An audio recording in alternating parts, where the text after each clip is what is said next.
iront dans le sens du développement du pays. L'Association tchadienne des anciens élèves de l'ENA France ambitionne de contribuer à travers les différents canaux de communication à faire traduire ces valeurs en actes et faits concrets, à les faire partager dans la mesure du possible par l'ensemble des serviteurs de l'État, serviteurs disciplinés et dévoués, mais capables d'innover, de proposer des solutions originales et audacieuses. Au cours de cette cérémonie de lancement officiel des activités, les membres de l'Association tchadienne des anciens élèves de l'ENA France ont été présentés. Ils sont au total 12 personnes qui constituent le bureau. Le poste de président d'honneur est confié au président de la République, Idriss Déby Itno. Dans son discours de lancement, le Premier ministre Emmanuel Nadingar a salué la naissance de cette association des anciens de l'ENA France. Suivez plutôt.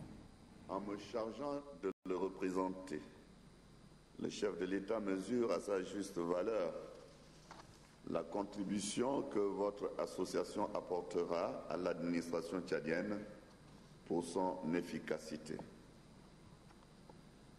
En effet, l'ambition affichée par l'association de contribuer à la modernisation et au développement de l'administration tchadienne s'inscrit parfaitement dans le cadre de la politique de la Renaissance nationale prônée par son Excellence Monsieur le Président de la République, chef de l'État. Le gouvernement a accordé une place de choix à la formation des cadres tchadiens et aujourd'hui, nous pouvons dire avec raison que des progrès indéniables ont été réalisés. La réforme de l'administration suit son cours. Au niveau de l'École nationale d'administration et de magistrature, une restructuration a été faite. La section magistrature a été rattachée au ministère de la Justice avec la création de l'École nationale de formation judiciaire. L'ENAM, qui redeviendra bientôt l'ENA, ne se consacrera uniquement qu'au volet administration générale. Et tous les départements ministériels, sans exception, pourront demander des formations à la carte pour leurs agents et cadres sur place. Le chef de l'État a donné à cet égard des instructions pour que la loi portant réforme de l'ENAM aboutisse rapidement. En outre, en faisant de plusieurs ministères en charge de l'éducation, de l'enseignement et de la formation des départements prioritaires dotés de budgets conséquents, en leur assignant la mission de mettre en place des structures de formation à tous les niveaux, nous poursuivons un seul et même objectif: préparer et mettre à la disposition de notre administration de futurs cadres compétents et opérationnels. Cette politique se matérialise par le recrutement croissant des jeunes diplômés à la fonction publique.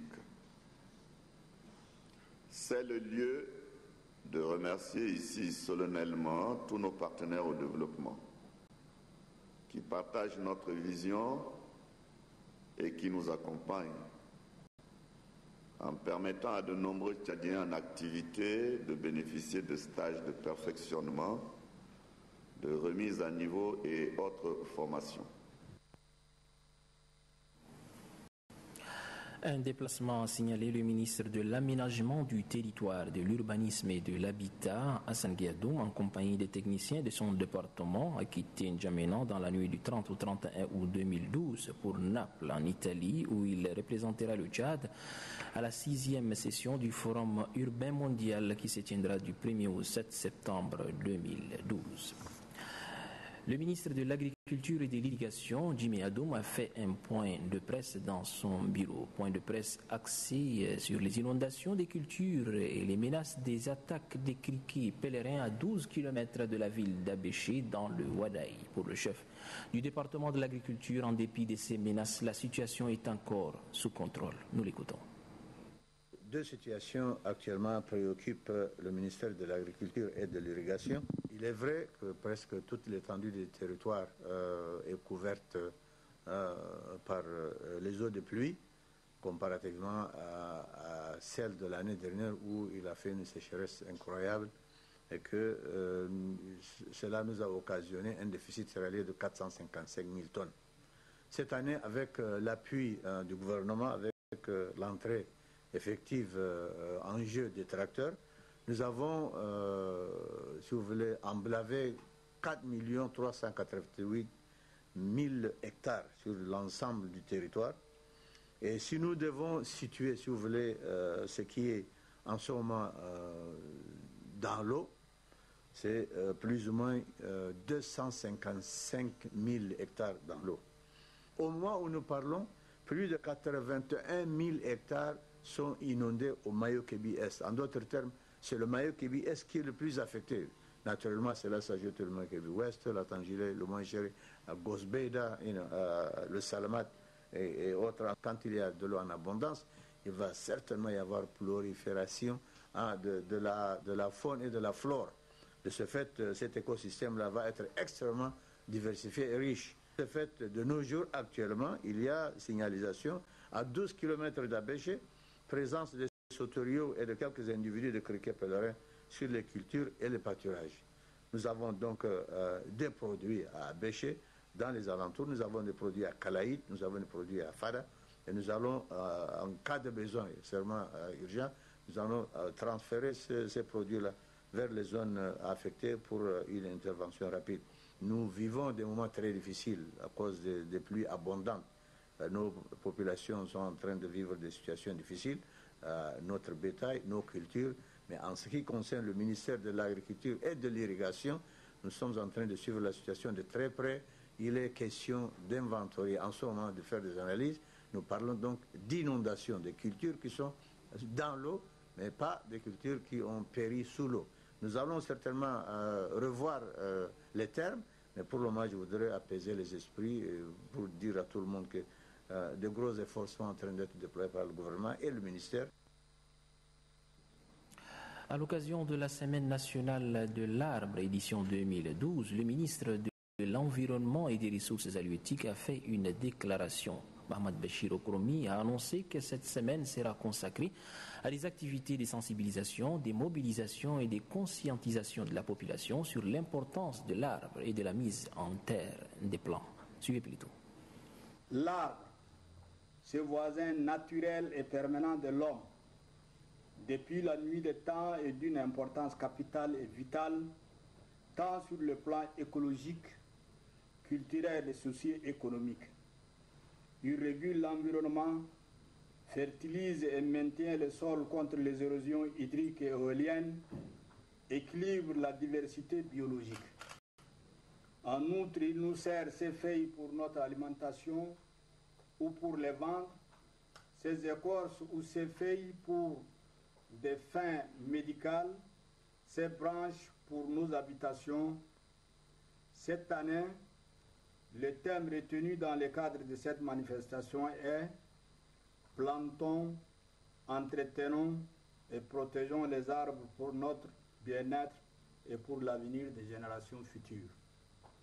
Ce thème est d'autant plus évocateur quand nous considérons les catastrophes naturelles que nous imposent chaque jour les perturbations climatiques.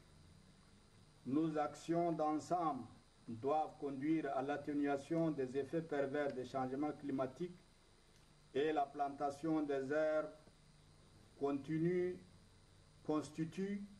une des meilleures réponses à ces catastrophes, tempêtes, inondations, élévation des températures. Il n'est un secret pour personne que son Excellence M. Idriss Déby Itno, président de la République, chef de l'État, accorde une attention particulière à toutes les questions de gestion durable et rationnelle de nos ressources naturelles. Le programme national de développement de ceinture verte, le lancement effectif de l'initiative de la Grande Muraille verte et la sauvegarde du lac Tchad sont parmi ces actions en faveur de l'environnement. Nous devons tous nous mobiliser pour barrer la route à ceux qui détruisent la nature, les espaces verts, à ceux qui coupent les bois vivants, provoquent des feux de brousse. Au nom de son Excellence, Monsieur le Président de la République, au nom de son Excellence, Monsieur le Premier ministre, chef du gouvernement, et à mon nom propre, nous exprimons notre profonde gratitude à toutes celles et à tous ceux qui nous accompagnent chaque jour dans nos efforts pour protéger notre environnement. Dans un communiqué de presse parvenu à notre rédaction, le Rassemblement pour la démocratie et le progrès exprime ses vives inquiétudes face à la grève déclenchée par l'UST et qui perdure malgré les contacts et les efforts de résolution. Cette situation fragilise tous les efforts déployés en vue du développement de notre pays, tend aussi à compromettre la paix sociale. Le RDP rappelle que le dialogue constructif est le levier le plus efficace pour atteindre des solutions raisonnables, tout en étant sensible aux revendications salariales des travailleurs qui pourront être satisfaites progressivement et dans le temps. Le RDP demande à l'UST de lever son mot d'ordre de grève. Certains points d'accord déjà obtenus constituent une base acceptable pour des progrès ultérieurs. C'est un communiqué qui porte la signature du président national, LOL, Mohamed Choua. Comme tous les ans, la conférence des ministres en charge de la jeunesse et des sports des pays et gouvernements de la francophonie CONFEJES a accordé cette année aux fondateurs, dont le Tchad, la bourse aux jeunes talents sportifs. La cérémonie de remise de ces bourses présidée par le ministre de la Jeunesse et des Sports a eu lieu ce matin au siège de la CONFEJES au quartier Farsha. Chose vue avec Gandata Wamia. Nous venons de remettre à nos futures gloires contiennent chacune 115 000 francs. 20 jeunes talents sportifs et encadreurs bénévoles issus des différentes fédérations sportives ont reçu leur première tranche d'assistance technique accordée par la CONFEJES.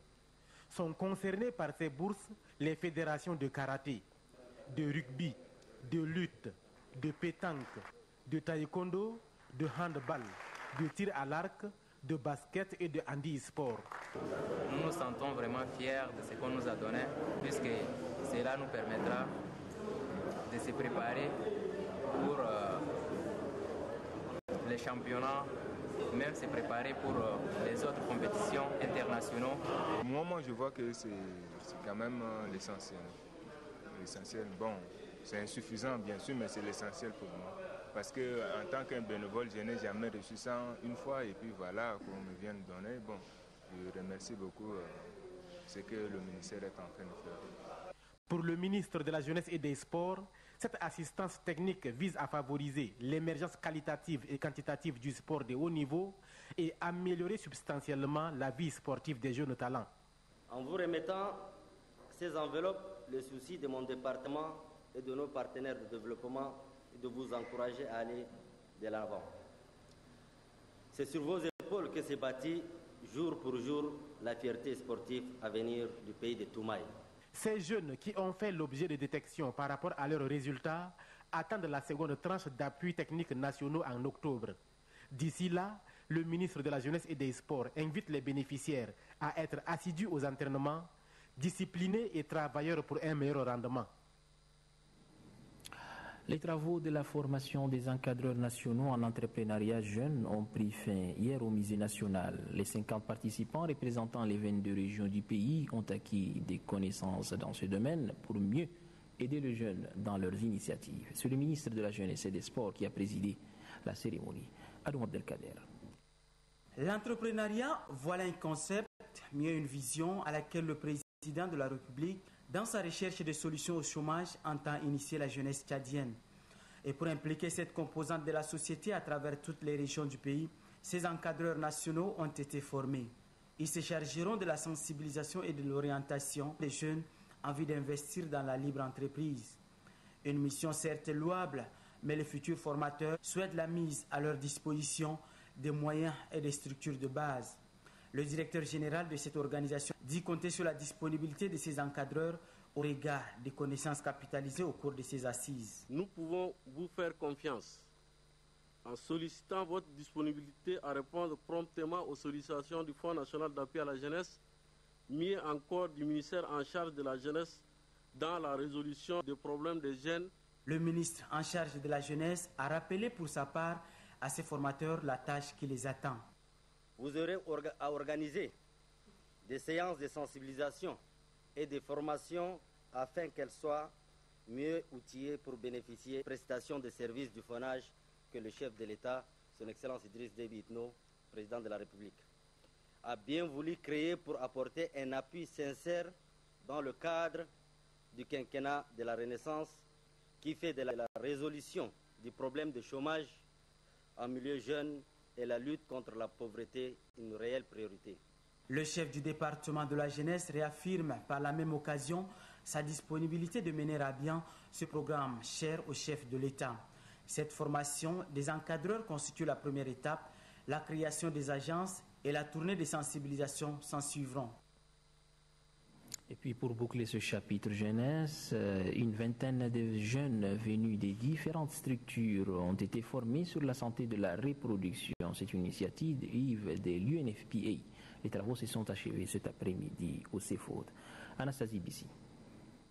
Former des cadres responsables de demain, c'est la vision de cette institution onusienne UNFPA. Venus de différentes structures de la capitale, ils se sont familiarisés avec des questions liées à la santé de la reproduction. Ces jeunes ont reçu des enseignements en matière de sexualité, des grossesses non désirées ou encore le respect des droits de leurs conjoints. Pour le représentant adjoint de l'UNFPA, un changement de comportement ne peut s'opérer qu'à travers une sensibilisation. Que si vous ne commencez pas la pratique, vous allez oublier très vite et vous ne pouvez pas utiliser à bon escient ce que vous avez appris. Nous nous engageons à continuer, que ce ne soit pas seulement le début, et à continuer ce processus de formation et de renforcement de capacités, et à travers des campagnes de sensibilisation, mais aussi à travers le suivi qui sera organisé par des formateurs qui sont là. Le représentant du ministre de la Jeunesse et des Sports a quant à lui insisté sur la préparation de la vie familiale et l'éducation en matière de sexualité. Tout démontre que l'éducation sexuelle encourage la responsabilité et non la promiscuité. Je puis affirmer sans me tromper que l'analyse de la problématique vous permettra d'axer dorénavant vos actions dans l'atteinte des objectifs des OMD et de la riposte nationale face à tous les défis qui assaillent les jeunes dans le domaine de la santé de la reproduction. Conscients des difficultés auxquelles ils font face dans le domaine de la sexualité, ces jeunes demandent à l'UNFPA et au gouvernement d'intensifier la sensibilisation sur la santé de la reproduction en milieu jeune. Des attestations de participation et de reconnaissance ont été remises à la fin des travaux. Lancement officiel dans le Mayo-Kébi géographique pourtant pour moi du projet Jeunesse et Citoyenneté, éducation et formation pour une participation citoyenne et responsable des jeunes aux activités de développement. Le lancement de ce projet qui est financé par l'Union européenne s'est déroulé au centre culturel Nicodème de Pala. Kadnouba Théophile. Faciliter la participation des acteurs non étatiques et autorités locales au processus de développement socio-économique afin de réduire la pauvreté de façon durable. Tel est le but recherché par les responsables de l'Union européenne à travers le projet Jeunesse citoyenne qui fait partie du programme thématique Acteurs non étatiques et autorités locales dans le développement. Ce programme thématique de l'Union européenne permet de financer à travers les appels à propositions les actions qui cadrent avec les priorités telles que le développement et la promotion des activités culturelles, éducatives, sanitaires et sportives, le renforcement des capacités dans les domaines socio-professionnels, la protection de l'environnement, le partenariat et la mise en réseau des acteurs étatiques et autres associations de la société civile pour la défense de leurs intérêts et notamment la création d'espaces d'échange et de dialogue entre les citoyens et les autorités publiques à l'exemple du centre culturel Nicodème. Nous félicitons le CCN d'avoir monté un projet convaincant qui va, on le souhaite, beaucoup apporter à la jeunesse du Mayo-Kébi géographique. À travers ce projet, les jeunes seront formés, informés, sensibilisés, conscientisés sur les thématiques liées à la jeunesse, à la citoyenneté, à la vie socio-professionnelle la représentante de l'Union européenne de préciser que ce cadre d'échange et de dialogue financé à hauteur de 90%, soit 107 millions de nos francs par son institution, va permettre aux jeunes de se débarrasser de l'oisiveté. Retour en Djamena où nous allons parler de la clôture de la formation des tradis praticiens basée sur le thème éthique et déontologie de la médecine traditionnelle. Cette formation a regroupé les tradis praticiens de toutes les régions du pays. Mara Joséphine. C'est sur la base de la médecine traditionnelle que la médecine moderne a pris sa source. C'est pourquoi les médecins et les tradis praticiens doivent agir en synergie pour mieux prendre en charge la santé de la population. Ces tradis praticiens issus des différentes régions du pays se sont familiarisés à l'éthique et à la déontologie de la médecine traditionnelle. Cette formation leur a permis de connaître non seulement leurs droits et devoirs, mais aussi comment diagnostiquer et prévenir le paludisme. Sanctionnée par des pertinentes recommandations, tant à l'endroit du gouvernement que des partenaires, cette formation rassure les participants et bénéfique. J'ai appris comment garder le médicament, comment faire mon propriété et comment je dois garder le médicament non préparé avec ce que j'ai déjà préparé, comment je peux garder pour que les insectes ne gâtent pas le produit. Avant, nous avons une mauvaise fabrication, une méthode de fabrication que nous utilisons soit les plastiques pour emballer nos produits. Et nous avons également la méthode de concassage, ça veut dire que le fait que nous cessons nos produits également, maintenant nous avons pris connaissance comment alors préparer nos produits. Nous allons également aller transmettre cette nouvelle également à nos collègues qui sont à la maison. Pour le représentant du ministre de la Santé publique, cette formation est la suite logique des activités que mènent les tradis praticiens sur le terrain. Que les expériences partagées vous aideront à vous améliorer davantage au bénéfice du peuple tchadien. À l'issue de cette formation, une communication relative à la journée africaine de la médecine traditionnelle a été faite aux participants.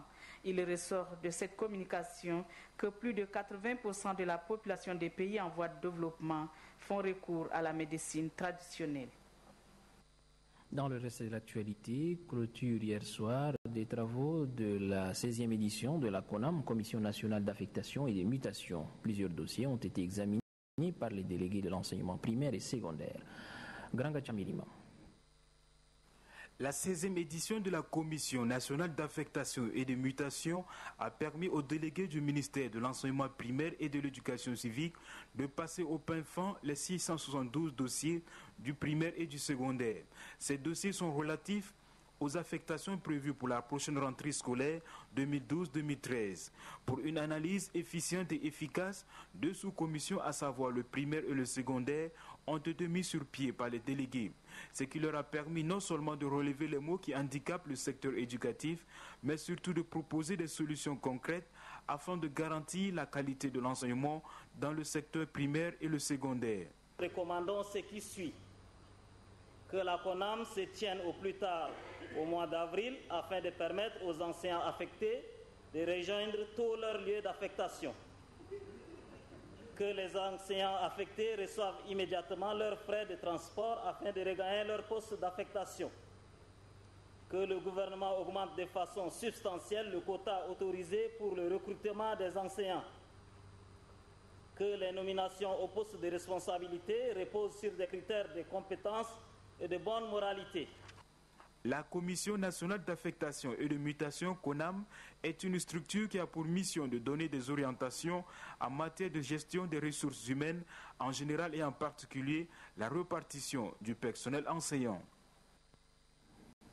Après 2 semaines de compétition dans le cadre de la présélection des artistes pour leur participation à la 7e édition des Jeux de la francophonie qui auront lieu en septembre 2012 en France, le jury vient de proclamer ce matin à la Maison de la Culture Baba Mustapha les résultats. 13 groupes et artistes individuels sont retenus sur les 35 soumis à la compétition. Adoumbe Hortense. Le Tchad est partant pour les prochains Jeux de la francophonie qui se dérouleront en France. 35 groupes et artistes individuels ont compéti pour une éventuelle participation. 5 disciplines ont fait l'objet de la compétition. Il s'est agi de la peinture, la danse-création, la littérature, le conte et la chanson. Selon les résultats délibérés par le jury, les 3 premiers de chaque discipline sont retenus, excepté le conte où seul Banda Samandar est favori. Isen Issa, le ballet-théâtre Leila, Nubadoum Rimadoum Mayengar et Dungus François occupent respectivement les premières places des disciplines précitées. Le directeur de l'INJS précise qu'il s'agit encore d'une présélection et invite les candidats retenus à plus de perfection. Nous disons bien que c'est une présélection. Le jury international viendra, je crois, dans à peu près un mois pour retenir définitivement celui, celle ou ceux qui partiront. Le secrétaire général du ministère de la Culture apprécie le travail abattu par le jury. Nous avons procédé à l'information ou à l'appel à candidature de tous les candidats afin que chacun s'inscrive dans le domaine où il voudrait compétir. C'est ainsi que nous avons eu donc des candidats au niveau de chaque discipline et la présélection a été faite par un jury qui a été mis sur pied. Il convient de dire que la 7e édition des Jeux de la francophonie se déroulera à Nice en septembre 2013. Et puis au bas de la page nationale, l'atelier national sur le processus de financement innovant pour l'eau et l'assainissement a clos ses travaux hier soir au ministère des Affaires étrangères. Travaux qui ont permis aux participants d'échanger sur une nouvelle stratégie dite Initiative nationale de planification des résultats. Adef Ahmad Benrahma nous fait le point. Durant cette rencontre, les représentants des services publics, des ONG, ceux de la société civile ont orienté leurs réflexions vers l'approche Initiative nationale de planification des résultats en matière d'accès à l'eau potable et à l'assainissement.